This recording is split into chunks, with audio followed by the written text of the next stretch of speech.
hampir putus asa. Mungkin kata yang tepat untuk menggambarkan keadaan Belanda di tahun 1800-an. Namun hebatnya, mereka berhasil bangkit dan menjadi negara kaya berkat penderitaan bangsa pribumi.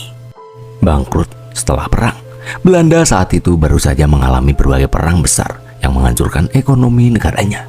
Salah satunya adalah Perang Jawa yang melawan Pangeran Diponegoro di Hindia Belanda.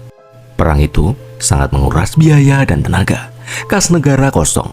Mereka butuh uang cepat untuk membayar hutang dan membiayai negaranya.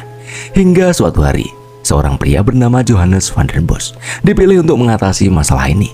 Akhirnya dia menerapkan sebuah sistem kejam untuk pribumi, namun dianggap harapan bagi warga Belanda. Dan sistem ini bernama Kulturstelsel atau tanam paksa.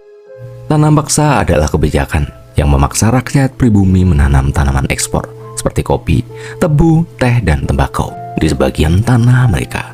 Tapi hasilnya wajib diserahkan kepada pemerintah kolonial dan tidak dibayar layak.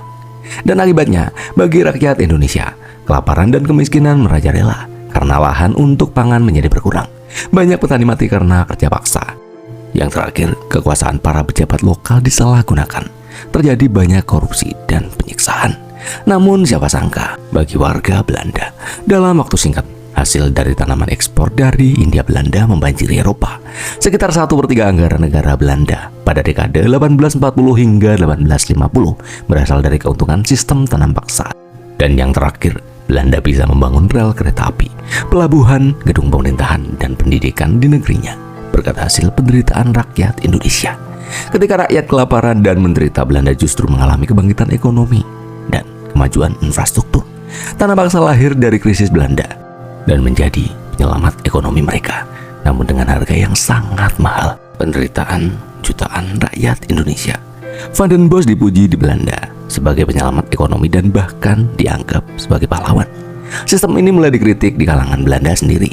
Kemudian secara bertahap, sistem tanam paksa dihapus antara tahun 1860 sampai 1870. Kemudian digantikan sistem ekonomi liberal. Jadi mau cerita sejarah apa lagi kita?